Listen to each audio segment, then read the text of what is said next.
A fall from grace, as Josh Hamilton has been recently traded from the Angels back to the Rangers after signing a big 5-year, $125 million deal back in 2013. Now, 2010, he was the MVP of the league. When he was with the Rangers, he was a 5-time All-Star all those years. Ty, have you ever seen a player fall from grace like he has?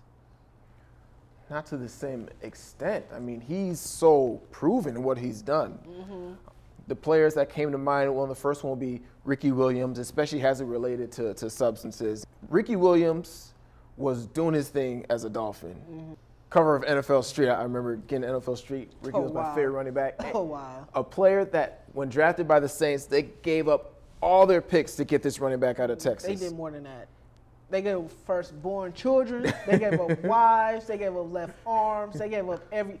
We give you the city of New Orleans. We just want Ricky Williams here. Mm-hmm. And he ends up saying, hey, you know, I need to take a hiatus. Another player, you talk about how strong the draft is this year. Mm-hmm. The Cleveland Browns. Johnny Manziel. Johnny Manziel hasn't proven it. A Brown who has proven it. Josh Gordon.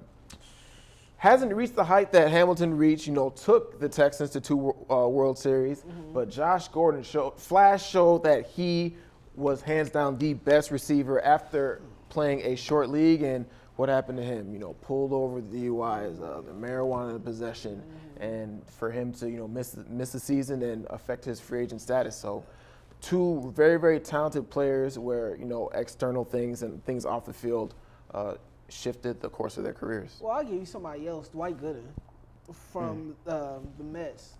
You know, Darryl Strawberry, somebody else like that. You know, people that were supposed to be transcending athletes in their league. And Josh Hamilton, everybody knows his story. You know, he was drafted by the Rays, took some time off to get his life together, had to work his way back up through the Rays organization, later traded to the Reds, signed a big deal with the Rangers.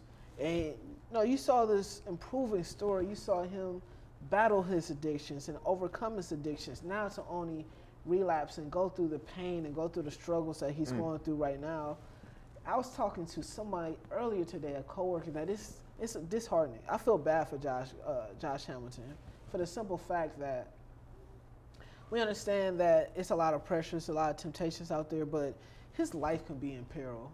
You know, there's reports that his wife and him got into it real bad, and his wife cheated on him. That's how come he was spiraling out of control and different things of that nature. But even if he passed the drug test, he was still honest enough to Major League Baseball to say, you know, I relapsed. You know, yep. Yeah. I relapsed. So it's disheartening. You know, I root for Josh Hamilton.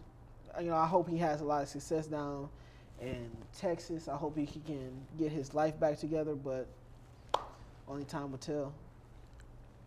You know, when he did leave the Rangers, he did mention how Texas was a football town, a football state, and he was right. But you'd like to think, again, in terms of rooting for him, that returning back to the Texans, a team that understands him fairly well, perhaps being back around those you know, back in that vicinity, back with those people around him, mm-hmm. can bond together and get him back to where he can be on the field and produce the way he used to in his MVP years and his All-Star years. Yeah, hopefully so. Hopefully so. You know, Texas is a hitter's park, so we shall see. Quote from Josh Hamilton. And he said, "Your environment has something to do with it. I love the guys on my team in L.A. It was awesome there, but it was L.A. It wasn't Texas. So perhaps getting back home is exactly what he needs to get back on the right path." Exactly. So we're rooting for you.